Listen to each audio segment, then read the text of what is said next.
The Senate chamber of Viridian Prime was a cathedral of living crystal. Pillars of pale bioluminescence twisted skyward, their veins pulsing with the breath of 1 billion luminescent spores. At the chamber's heart, an ovoid dais of polished obsidian bore the seal of the Galactic Senate, a dozen interlaced worlds, sworn to uphold peace and trade across 73 star systems. Today, the hall thrummed not with harmony, but with unease. Senator Lysara Veen of the Cerathian cluster rose to speak. She was tall and sinewy, her deep green eyes gleaming beneath a cascade of silver hair. She paused, allowing the low murmur of her colleagues to swell. Then she began, her voice cutting through the charged hush like a blade. Esteemed delegates, I bring urgent news from the outer ring. Our sensors have detected energy signatures, colossal, sustained, and unmistakably artificial, emanating from human-controlled space. They are the scale of mini-moons, yet moving with the precision of guided vessels. A ripple of shock coursed through the assembly.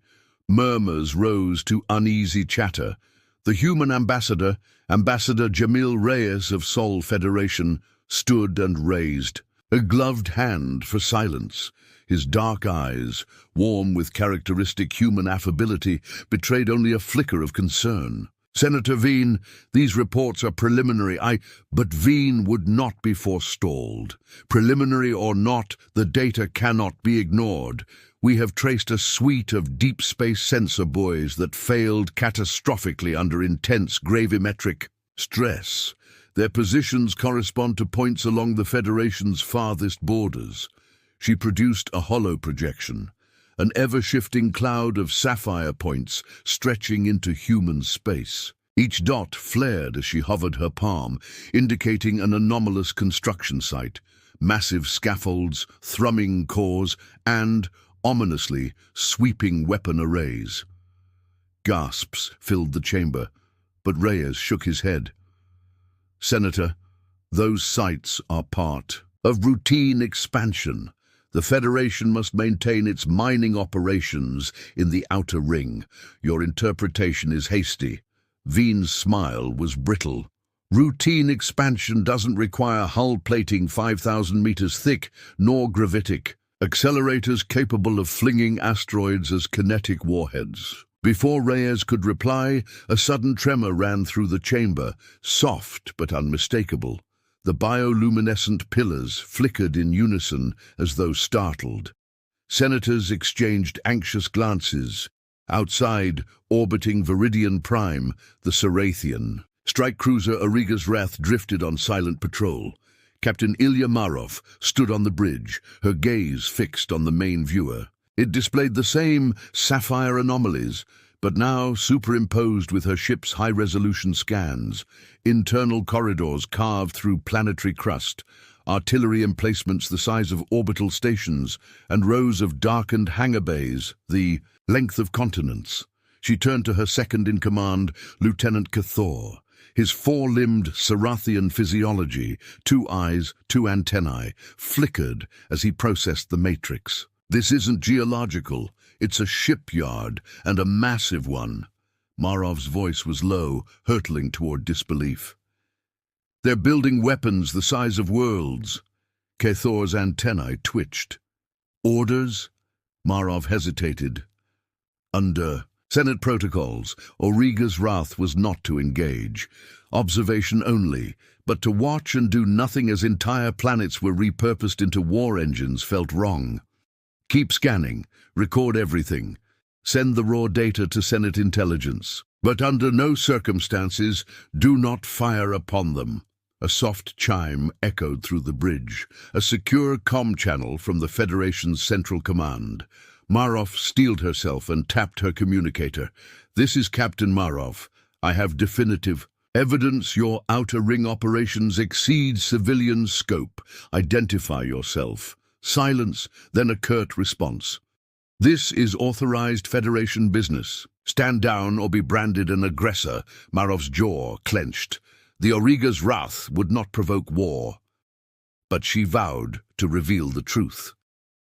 Deep within the swirling storms of Epsilon Eridani B, miles beneath its roiling clouds, lay the hidden shipyards of the Sol Federation. 1,000 kilometers wide, carved into the metallic hydrogen depths, they housed the greatest engineering marvel the galaxy had never known. The corridors hummed with mechanical life. Android foremen directed tens of thousands of workers, human. Engineers oversaw micro-singularity reactors, and enslaved alien conscripts toiled under armed watch. In the command nexus, Dr. Kieran Lowe adjusted the gravity compression coil. His hair was perpetually rumpled, eyes bright with feverish intensity. A holographic display floated before him, rotating through schematics of the hull plating, layered diamond lattice matrices alternating with reactive ceramic foams. "Deploy the next section of the spine girders," Lowe ordered. "Ensure the quantum lock welders are at 1.3 on the Richter scale tolerance." A grizzled android foreman saluted. "Affirmative, Doctor." It turned to relay the command. Section 57E, prepare girders for quantum lock operations. Below, in the cavernous bay, amphibious laborers strapped on exosuits and raced along the keel of what would be known only as Titanus. The hull stretched away into darkness, a silhouette against the glow of reactor cores. Above them, vast pylons waited, each capable of projecting electromagnetic pulses across solar systems. Lowe watched the livestream feed, but his thoughts flickered elsewhere. To the countless colonies that had fallen before the coalitions. Might, to the refugees streaming into Sol space, to the Senate's inaction in the face of growing threats. He swallowed and whispered, as if speaking to a ghost. "May these be the shield that saves us, if not the sword we hoped never to draw." Back on Viridian Prime, the Senate session was devolving into chaos.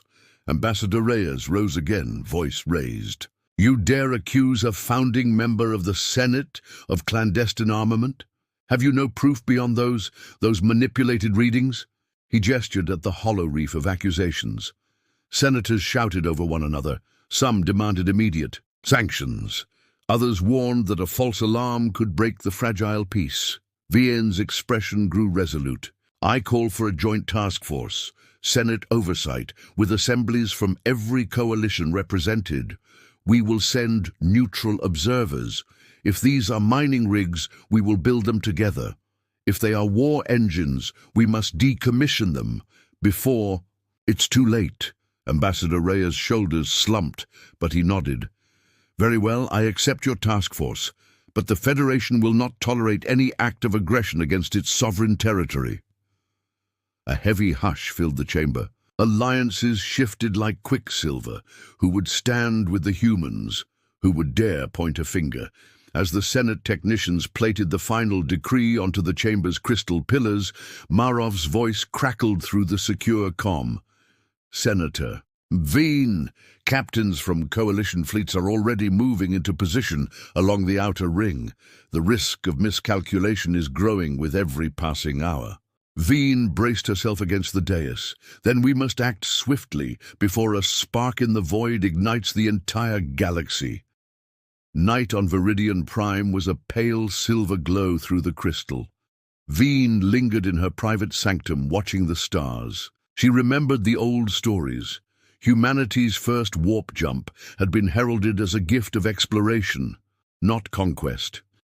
Yet here they stood, on the brink of a revelation that could reshape every civilization. Her comm terminal chimed. It was Kethor, voice strained. "Captain Marov to Senator Vienne. We have visual confirmation. These sites are assembling 3 vessels, each larger than Jupiter's smallest moon." Vienne's heart pounded. She powered up the feed. There, in the swirling hydrogen storm, the first outlines of Titanus emerged. A hulking silhouette, angular and gargantuan, its surface alive with molten welds and scaffold spikes. She whispered, "To the stars, what have you done, humans?" And in that moment, the galaxy held its breath, teetering on the edge of revelation, and perhaps salvation. The council chamber of the Sol Federation lay beneath tiers of vaulted arches, each draped with banners bearing the Federation's crest, a golden sun encircled by orbiting rings. Outside the panoramic windows, Epsilon Eridani B's cloudscapes writhed in perpetual storms of violet and azure. Inside, the atmosphere was colder still. Captain Sienna Marwood entered the subterranean briefing hall with measured steps. The massive doors slid shut behind her with a pneumatic sigh, sealing her within a half-lit expanse of holoscreen displays and gravitic map tables. She paused as Admiral Conrad Hale rose from his command dais. His uniform was unrivaled in its crispness, brass epaulets, polished boots, a row of ribbons honoring decades of service. Yet the stern lines of his face betrayed a century of burdens. "Captain," Hale greeted, clasping Marwood's forearm in a brief, firm grip. "Good of you to come on such short notice." Marwood inclined her head. "You summoned me, sir?" Hale nodded, stepping aside to reveal the largest hologram the hall could project. It shimmered into focus, a cross-section of a planetary body ringed by scaffolds and girders. At its center, coils of reactor streams glowed like embedded stars. Admiral Hale, voice carrying throughout the chamber. "This is the Outer Ring, a shipyard on Epsilon Eridani B, hidden beneath the storms, as you know. But what we are building here is no mere orbital station." The image rotated, revealing internal decks stacked one atop another, each deck bristling with weapon systems. Railguns with barrels spanning miles, gravitic torpedoes poised in launch silos, shield generators large enough to encompass entire cities. Hale, continuing. Project Titanus, 3 vessels, each the size of a small gas giant moon, engines powered by micro-singularity cores, hull plating engineered to withstand neutron star bombardment. We have done this to protect ourselves, nothing more. A low murmur rose from the officers assembled below, mostly humans, a handful of allied species long sympathetic to Federation security concerns. Marwood folded her arms. "Marwood, with respect, Admiral, this goes beyond defense. Such weapon systems could cleave a star in half. If we reveal these, the Senate will demand disarmament. If we don't reveal them, our neighbors will assume the worst. How do we reconcile that?" Hale's jaw tightened. He stepped closer, lowering his voice to a confidential tone. "Hale, you've been my most trusted liaison in diplomatic circles, Sienna. Let me be blunt. The galaxy is fracturing. The Zarian coalition is amassing fleets along our trade routes. The Trellic sovereignty has blockaded 3 of our outer colonies. Even the Cerathians eye our mining operations with suspicion. If we do not match their firepower in secret, we will find ourselves outgunned and outmaneuvered." Marwood's brow furrowed. "Why secrecy? If we simply bring these ships before the Senate, under the flag of the Federation, we'd show strength. Without subterfuge, no one could accuse us of treachery if we laid our cards on the table." Hale sighed, as though releasing a weight from his shoulders. "You speak of ideals, and I admire that. But ideals don't protect lives when preemptive. Strikes are on the table. Imagine if Zarya learned our fleet without warning. They'd rally every ally, strike first, and we'd lose our children, our worlds, our very civilization before we could fire a shot in self-defense." He tapped the hollow projection, isolating one of the triangular weapon platforms. "Hale, softly. We built Titanus because the Senate cannot move fast enough to quell every uprising or repel every aggressor. We built it because one day there will be no time to ask permission." Marwood closed her eyes, recalling the faces of refugees aboard the Acheron's Mercy, children pressing against sight shields, mothers clutching ration packs, all fleeing worlds scorched by coalition bombardments. She thought of her own home colony, once a verdant haven, now reduced to rubble. Marwood. And yet, she said, voice trembling with a mixture of anger and sorrow, we serve a government sworn to transparency and unity. Our careful diplomacy, our treaties, are what hold this fragile peace together. If this deception is discovered first by our allies, we will have betrayed every tenet the Federation stands for. Hale's gaze held hers.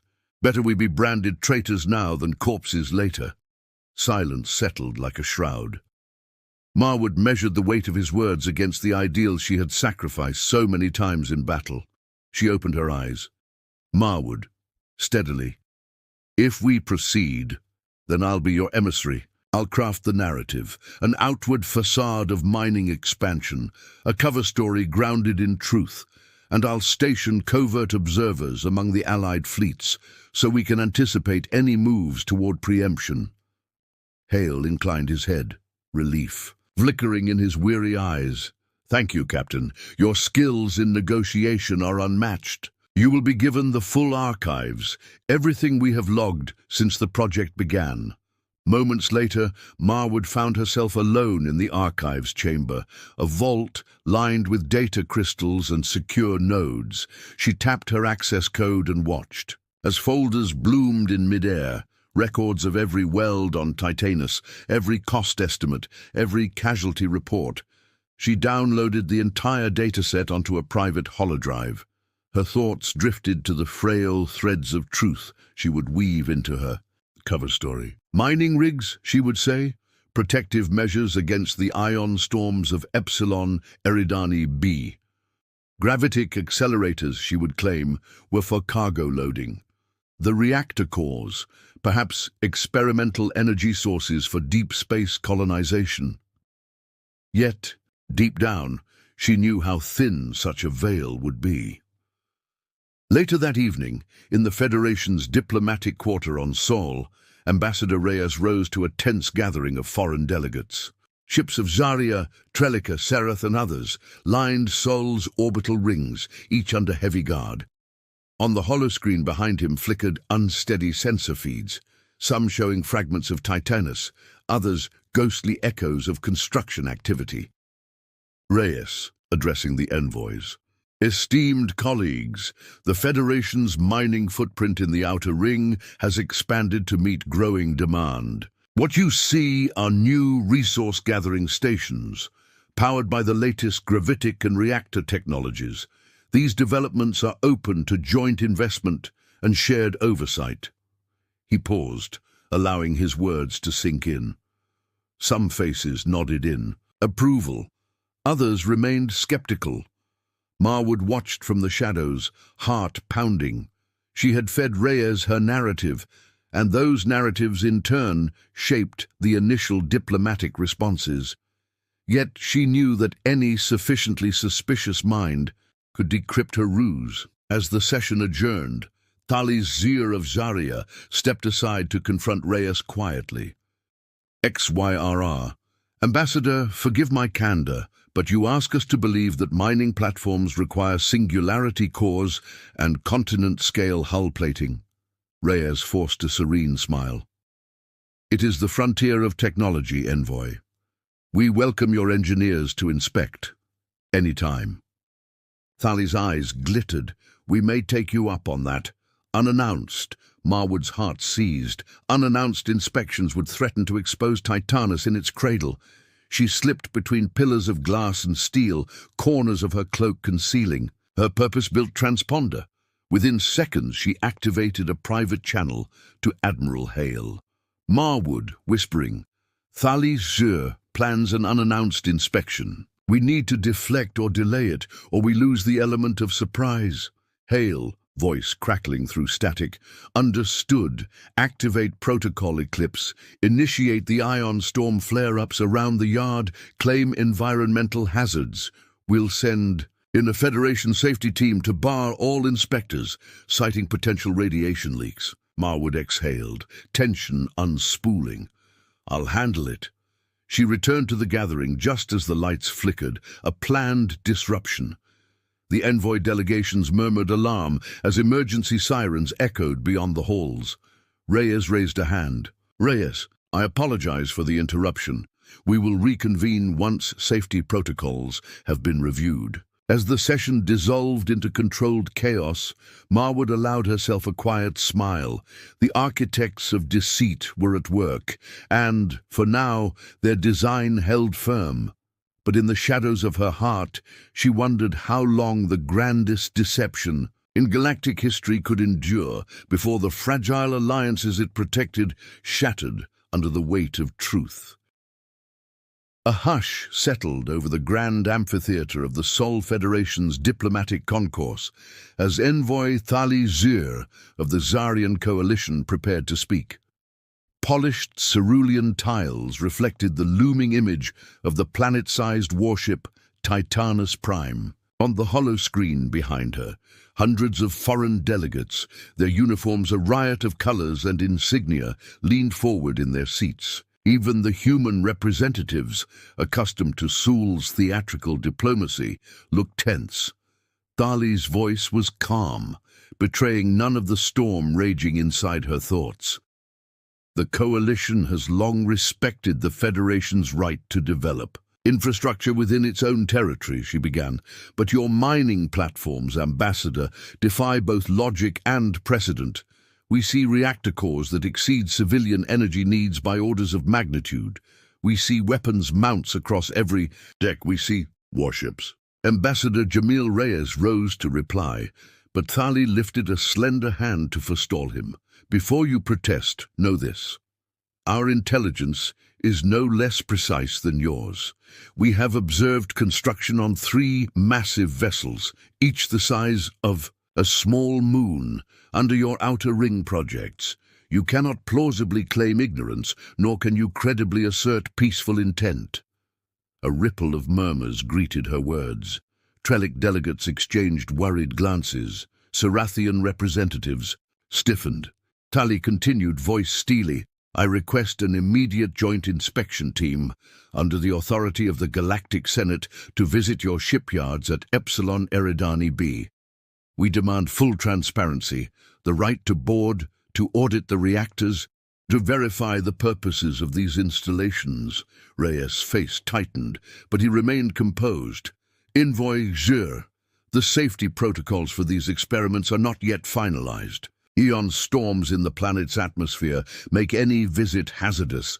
We will gladly receive you once the Council has approved containment procedures. Thali's eyes narrowed. Or once your defenses are sufficiently masked. At that moment, lights flickered and the holoscreen shifted. The feed switched to the bridge of Titanus Prime, where General Rajiv Menon stood before his officers. Behind him, the vast viewport framed the shimmering outline of New Alexandria, the Federation's capital world.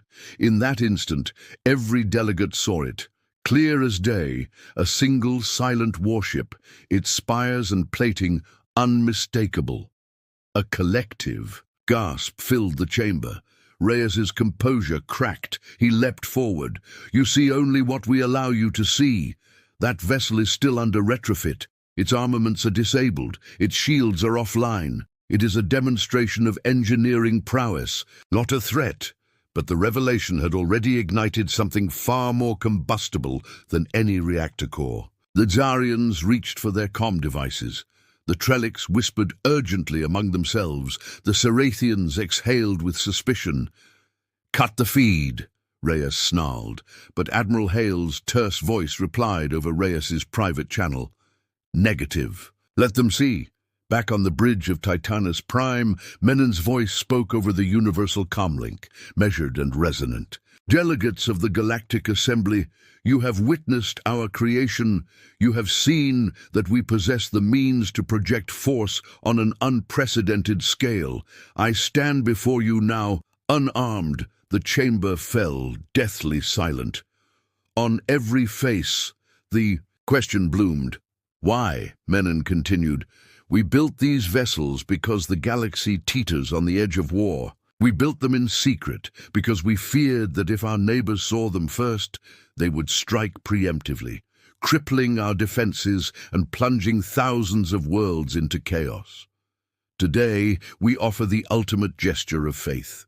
We stand with shields down, weapons offline. We show you not what we can do, but what we choose not to do. Outside, the Zarian flagship Imperator Vahtar shuddered as escort frigates released their magnetic grapplers, reluctant to approach. Within the chamber, Thali's composure wavered for the first time. She rose slowly, addressing Menon via hololink. "General Menon, your words ring with the weight of truth and the edge of a blade. You demand trust on the force of your silence, yet you have held your people and all of us in ignorance." "Better ignorance than annihilation," Menon replied quietly. "We ask now for dialogue, not discord." For a long moment, no one spoke. Then Chancellor Arik Juvan of the Galactic Senate, attending as an observer, stood and approached the central dais. His robes, white trimmed with gold, fluttered in a breeze that none could feel. "General Menon," he said, voice wavering with relief, "you have turned the greatest threat the galaxy has ever known into the greatest hope. If Titanus exists only as a monument to restraint, then perhaps we have learned at last the true measure of power." He turned to the assembled delegates.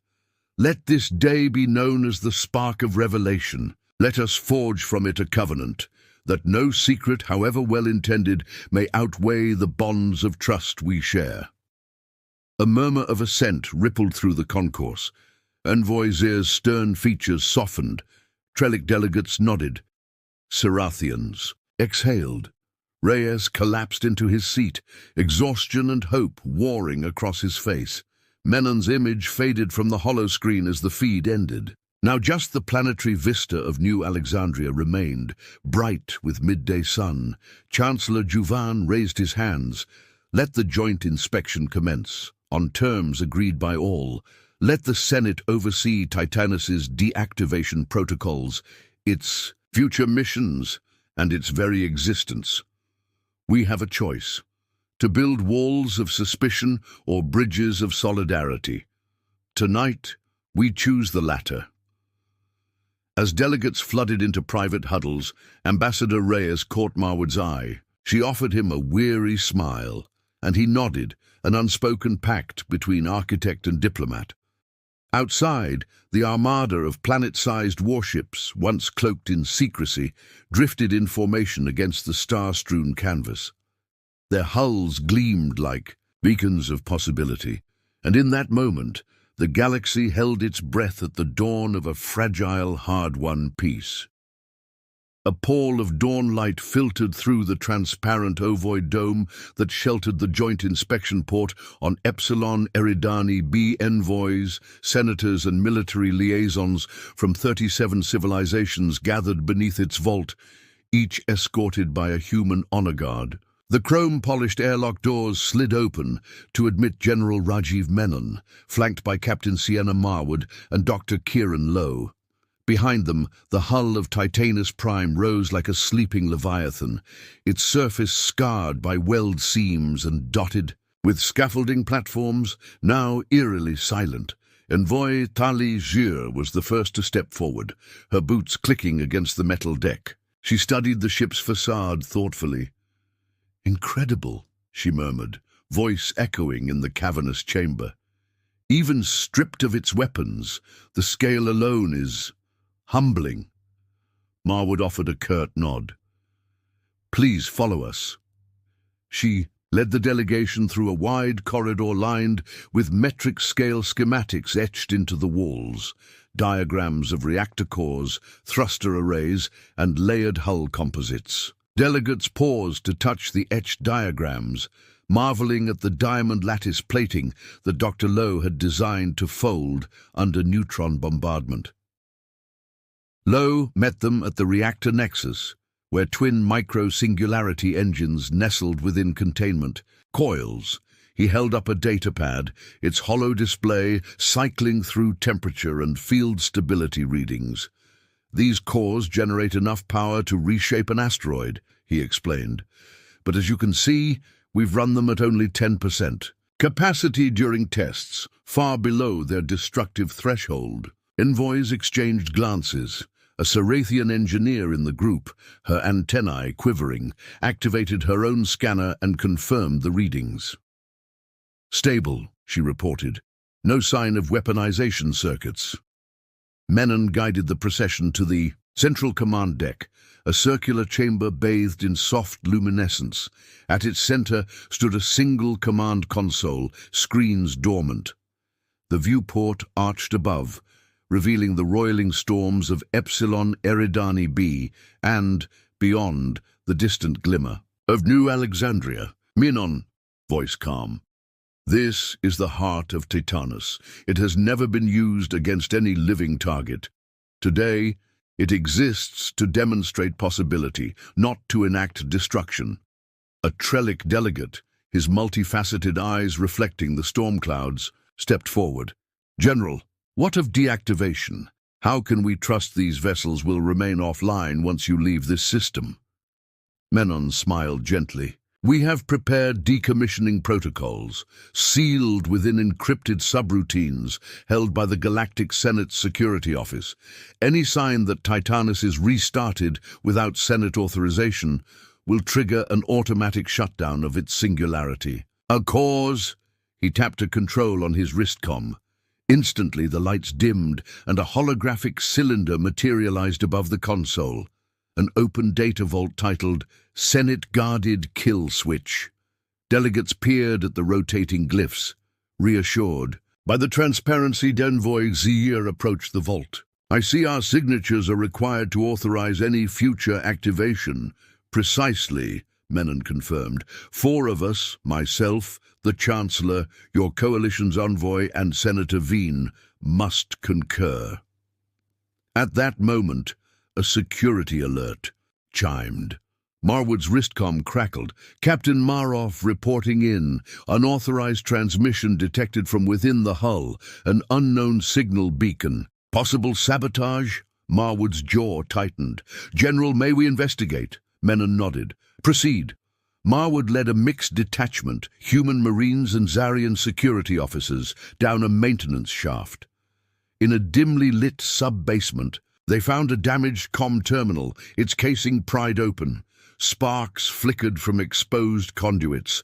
A tiny transmitter, no larger than a hand, lay on the floor. Lieutenant Kethor examined it. "This beacon is broadcasting in a Trellic cipher, yet the hardware is traced to a Sarathian black market manufacturer." A ripple of tension passed through the assembled security teams. Marwood frowned. "We'll need to secure all access nodes. Envoy Zier, may we have your engineer's assistance?" Tharley stepped forward, expression stony. "We will cooperate. Fully, but mark this. The Coalition will not be blamed for every act of subterfuge. We demand a joint inquiry and swift justice for those responsible." Minutes later, the sabotage team had disabled the beacon and sealed off the breach. Marwood reported back, "It appears someone wished to frame the Trellics, or Sarathians, for an act of hostility. The question is why and who benefits." Menon's gaze darkened. "Let the inquiry begin at once. No speculations without evidence." That evening, the Federation's Council Hall on New Alexandria resonated with cautious optimism. Senators and envoys reconvened beneath banners that now bore a new symbol. 2 interlocked titans representing unity through restraint. Chancellor Juvan presided. Chancellor Juvan, today we have witnessed both our greatest strength and our greatest vulnerability. The Titanus Armada stands disabled, its power dormant. Let this be the foundation of a renewed federation, one built on shared oversight, mutual defense pacts, and collective prosperity. Senator Lysara Veen rose, her silver hair catching the ambient glow. "I propose the Covenant of the Titans, a binding agreement that codifies the joint inspection protocols, the kill switch safeguards, and a shared research initiative to convert Titanus technologies for civilian purposes. Asteroid redirection, implanetary terraforming, and deep space habitat modules." Applause rippled through the chamber. Even the skeptics nodded. Venetian Senator Riccal, Agreed, but let us also establish a tribunal of inquiry for the sabotage incident, so that whatever factions seek to undermine our peace are unmasked and brought to trial. Marwood, sitting to one side, exchanged a glance with Thalis Shear. Both women had fought for transparency, one through covert maneuvers, the other through relentless scrutiny. Now they shared the burdens of ensuring the galaxy's fragile peace. Weeks later, the first civilian conversion of a Titanus module was unveiled on Mars Prime, the Seraph project, repurposing railgun arrays to launch climate engineering aerosols, rejuvenating dying atmospheres. Engineers from 4 species collaborated side by side, their laughter echoing across the assembly docks. Yet beneath the celebration, whispers persisted. Some fretted that Titanus might one day be reactivated in secret. Others warned that the kill switch codes could be exploited by hackers. Even as the Seraph rockets soared, suspicion remained a stubborn passenger aboard every diplomatic vessel. On Viridian Prime, Senator Vian watched the newsfeed with a guarded smile. She tapped her holo-tablet, sending a secure communique to Captain Marov. Your data was invaluable. The Senate owes you a debt. Keep your sensors trained, but spare no tears if one day these behemoths become nothing more than monuments. Marov's reply was simple. Acknowledged. Vigilance without fear. And so the galaxy turned a new page.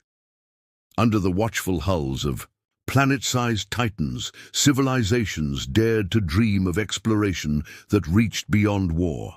Yet all knew, in the marrow of their beings, that peace had been forged in the crucible of fear, and that as long as the warships slept on, the promise of that peace would remain as colossal and unyielding as the vessels themselves.